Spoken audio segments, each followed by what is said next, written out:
100 రోజుల్లో 6 గ్యారంటీలు అమలన్నారు. 100 రోజుల్లోనే 6 గ్యారంటీలు అమలు చేస్తా అన్నారు. మరి మీ ఒక్కొక్కరికి ఎంత బాకీ ఉన్నాడు ఎరికేనా రేవంత్ రెడ్డి? ఒక్కొక్కలకు ఒక్కొక్క ఆడబిడ్డకు ఈ రాష్ట్రంలో ఉండే 1,67,00,000 మంది ఆడబిడ్డలకు రేవంత్ రెడ్డి గారు ఈ ఒక్క సంవత్సరంలోనే 30,000 రూపాయలు బాకీ ఉన్నాడు. నెలకు 2,500 చొప్పున, సంవత్సరానికి 30,000 రూపాయలు బాకీ ఉన్నాడు. సో కాంగ్రెస్ వాడు మీ ఓటు వచ్చినందుకు అడిగితే ఏం చెప్పాలి? ఆడ 30,000 పెట్టుకోడుక, ఆ తర్వాత మాట్లాడతా అని చెప్పి ఎలగొట్టాలి. ఏం చెప్పాలి? ఎంత బాకీ? ఒక ఆడబిడ్డలు చెప్పాలి ఎంత బాకీ ఉన్నాడు. రైతులకు ఎకరానికి 17,500 బాకీ ఉన్నాడు. ఆడోళ్లకు ఇప్పటికి సంవత్సరానికి 30,000 బాకీ ఉన్నాడు. రేపు దబ్బన తప్పిదారి ఇక 12,000 ఇస్తుండు కదా, సరే తీసుకుంటాం మిగతా తర్వాత చూసుకుందామంటే మళ్ళా ఇయ్యాడు. అది కూడా చెప్తున్నా మీకు ఇప్పుడే. ఓట్లు అప్పుడే పడతాయి పైసలు, ఓట్ల తర్వాత ఇచ్చే రకం కాదు ఇది. పార్లమెంట్ అప్పుడు వేసినట్టు చేసిండు, మీరు డబ్బల ఓట్లేయంగానే వానకాలం ఎగ్గొట్టిండు. మళ్ళా ఇప్పుడు సర్పంచ్ ఎలక్షన్ల, జెడ్పీటీసీ ఎలక్షన్ల ఓట్ల కోసం వేసినట్టు చేస్తాడు, తర్వాత ఎత్తుకపోతాడు, మళ్ళా కనబడాడు, మళ్ళా 4 ఏళ్ల దాకా పత్తకున్నాడు. అందుకే చెప్తున్నా ఇప్పుడే పట్టుకోవాలి గట్టిగా. ఓట్లప్పుడు వచ్చినప్పుడే గట్టిగా పట్టుకోవాలి, గట్టిగా కాంగ్రెస్ వాళ్ళని అడగాలి.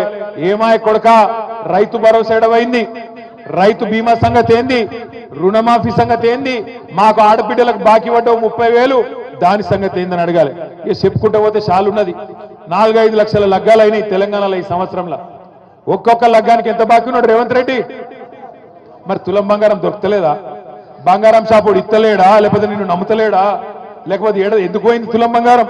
ఎంతున్నది ఇప్పుడు తులం బంగారం? పిరమైందా? ఎంత అయింది ఇప్పుడు? 80,000 అయిందా? 80,000 అయిందా? అగో 5 లక్షల మంది ఆడబిడ్డలు పెళ్లిళ్ళు చేసుకున్న వాళ్ళు మీకు ఒక్కొక్కరికి 80,000 రూపాయలు బాకీ ఉన్నాడు రేవంత్ రెడ్డి. కాంగ్రెస్ వాళ్ళని అడగాలి, తులం బంగారం ఏడవాయ కొడుక అని అడగాలి. 6 గ్యారెంటీలు అన్నాడు. ఇక చిన్నమ్మ చెప్తాంది, సిలిండర్ ఫ్రీగా వస్తుందా మీకు? 500కు ఇస్తాను కదా, వస్తుందా? కరెంటు 200 యూనిట్లు ఫ్రీ అన్నాడు, వస్తుందా? అక్క చెల్లె కట్టకుర్రి సోనియమ్మ కడుతుంది అన్నాడు, కడుతుందా సోనియమ్మ ఆడవాయనో ఇందిరమ్మ ఆడవాయనో మనకు రేవంత్ రెడ్డి తలుపుకున్నాడు. పచ్చి మోసగాడు, పచ్చి అబద్ధాల కోరు.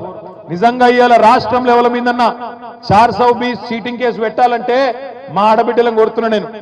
100 రోజుల్లో ఇస్తా అని చెప్పి సంవత్సరం అయినా ఇయ్యనందుకు మొత్తం ఆడబిడ్డలు పెట్టాలి రేవంత్ రెడ్డి మీద చీటింగ్ కేసు, రాహుల్ గాంధీ మీద పెట్టాలి చీటింగ్ కేసు, కాంగ్రెస్ వాళ్ళ మీద పెట్టాలి గ్యారెంటీలు అని చెప్పి మాట దానినందుకు కేసులు పెట్టాలి.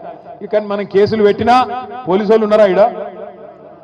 ఇక పోలీసు వాళ్ళకి దరఖాస్తు ఇచ్చినా వాళ్ళు తీసుకోరు పాపం. వాళ్ళు ఏం చేస్తారు? రేవంత్ రెడ్డి మళ్ళీ ట్రాన్స్ఫర్ చేస్తాడో ఉల్టా ఏమన్నా చేస్తాడో వాళ్ళ భయం. కాబట్టి మీరు కేసు పెట్టినా వాళ్ళు తీసుకోరు. అందుకే మనం ఒక్కటే పని చేయాలి. ఏం చేయాలి? ఓట్లప్పుడే సురుకు పెట్టాలి. మళ్ళా ఓట్లకు వస్తారు, ఎక్కువ దూరం లేదు, చేవెళ్లలో తొందరలోనే ఎమ్మెల్యే ఎన్నిక కూడా మళ్ళా కాబోతున్నది, ఉప ఎన్నిక కాబోతున్నది. మీరు గెలిపించిన ఎమ్మెల్యే మీరు కేసీఆర్కే ఓటేసి గెలిపించిర్రు. కానీ ఆ ఎమ్మెల్యే ఏందో కానీ రేవంత్ రెడ్డి సంకలది వచ్చిండు. ఇప్పుడు రేవంత్ రెడ్డి గారు సంకలది వచ్చిండు. ఎందుకు పోయినవా అంటే అభివృద్ధి కోసం పోయినా అంటుండు. ఎవరు అభివృద్ధి కోసం పోయినావు నువ్వు? ఏం అభివృద్ధి చేసినావు ఈ సంవత్సరంలో? రైతు బంధు ఇచ్చినవా? లేకపోతే ఆడబిడ్డలకు నెలకు 2,500 ఇచ్చినవా? తులం బంగారం ఇచ్చినవా? చదువుకునే పొలగాళ్ళకు స్కూటీలు ఇచ్చినవా?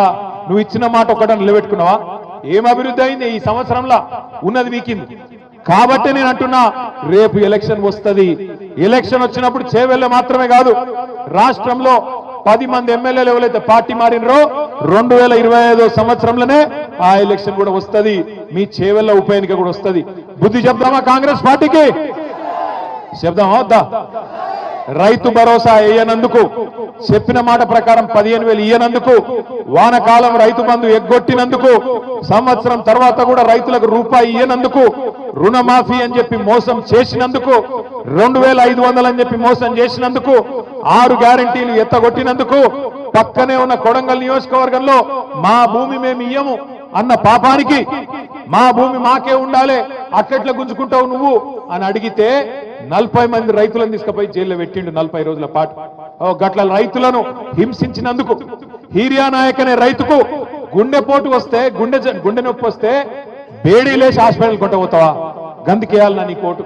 సరే నరేందర్ రెడ్డిని పెట్టినావు, నరేందర్ రెడ్డి చెప్తున్నాడు పక్కకెళ్ళినా అన్న 37 రోజులు కాదు మళ్ళీ ఒక 40 రోజులు పోమంటే పోయేస్తా, కానీ ఆడబిడ్డలకు ఇచ్చిన మాట నిలబెట్టుకోమను సిగ్గుంటే రేవంత్ రెడ్డి